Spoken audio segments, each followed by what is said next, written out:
Et le président Abdel Fattah el-Sisi a déclaré que la visite au Caire du président croate Zoran Milanović contribue à l'amélioration des relations entre les deux pays, mettant l'accent sur les relations bilatérales historiques et soulignant que l'Égypte a accueilli 30 000 réfugiés croates au début de la Seconde Guerre mondiale.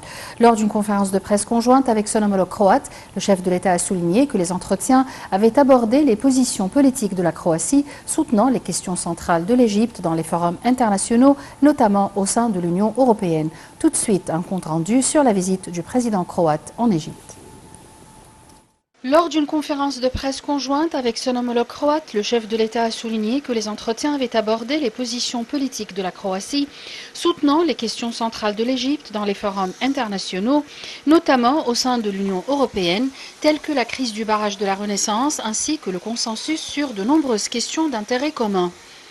El-Sisi a également souligné l'importance de promouvoir la coopération économique et d'augmenter le volume des échanges commerciaux entre les deux pays. Le président El-Sisi a félicité la République de Croatie, son président, son gouvernement et son peuple pour sa récente adhésion à l'espace Schengen et la zone euro dès le 1er janvier 2023. Ceci est l'apogée du processus et des succès de la Croatie en matière d'intégration au sein des institutions de l'Union européenne. Le chef de l'État a indiqué que les deux parties ont examiné les efforts déployés par l'Égypte pour attirer les investissements européens directs par la création de zones économiques spéciales, comme la zone économique du canal de Suez et la délivrance d'une licence d'investissement dorée. Ainsi, la partie croate a été invitée à établir des zones industrielles en Égypte pour bénéficier de ces accords commerciaux libres avec les pays arabes et africains, afin de faciliter l'accès des produits croates au marché de ces pays avec un avantage concurrentiel. Le président et son épouse ont reçu ce matin le président croate et son épouse au palais de l'Etihadiyya. Il est à noter que c'est la première visite du président croate en Égypte. Une cérémonie de réception officielle a eu lieu à l'invité d'honneur. La garde d'honneur a été passée en revue et les hymnes nationaux ont été joués. Le président Abdel Fattah el-Sisi a présenté ses condoléances au peuple syrien et turc et aux familles des victimes du séisme qui a frappé la région de la Méditerranée orientale.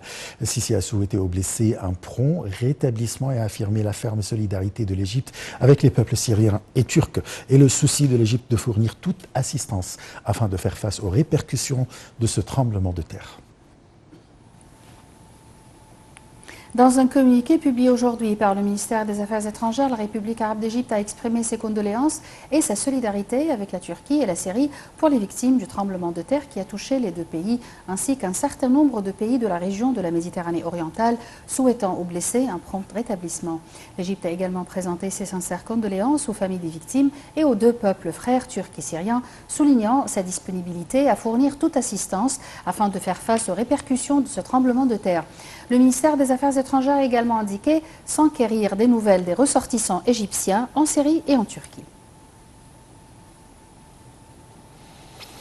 Près de 2000 personnes ont été tuées dans le sud-est de la Turquie et en Syrie voisine par un puissant séisme de magnitude 7,8, suivi quelques heures plus tard par une très forte réplique de magnitude de 7,5, des secousses enregistrées jusqu'au Groenland.